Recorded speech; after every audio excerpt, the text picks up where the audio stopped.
नमस्कार दोस्तों। ना लड़की की ससुराल में अपना घर होता है, ना मायके में अपना घर होता है। लड़की के कोई घर ही नहीं होता है। जब देखो ससुराल वाले ताना मारते हैं, मायके वाले भी ताना मारते हैं। जब देखो तब बहुत सुनना पड़ता है।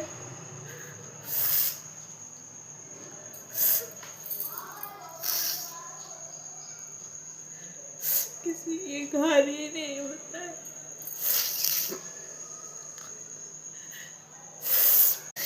औरत के घर ही नहीं होता है, जिसका मायके में भी कोई घर नहीं होता है, ना ससुराल में भी घर नहीं होता है।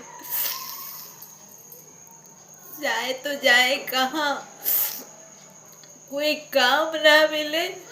अगर ससुराल में अगर बहू काम करते करते थक जाती है, लेकिन मायके में भी सुख नहीं मिलती है, क्योंकि वो भाग के शादी की है। इसी वजह से अगर ससुराल में रहे तब भी सुनना पड़ता है, चाहे कुछ भी कर लो, चाहे। लेकिन दोस्तों, मुझे हिंदी बोलना इतना नहीं आता है, तो जैसे तैसे बोल लेती हूँ, माफ़ करना।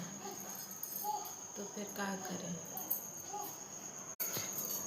मेरे छोटे छोटे दो बच्चे हैं, कहाँ लेके घूमें, कहाँ जाएं।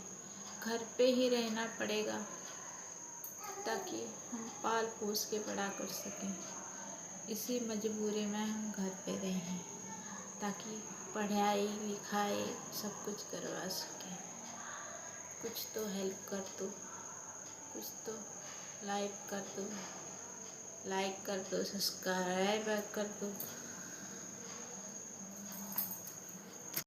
अगर माँ बाप की मर्जी से अगर शादी किए होते तो आज कहते चलो हमारे घर आ जाओ, लेकिन हम अपनी मर्जी से शादी किए हैं तो घर जाने के लिए भी पूछना पड़ता है।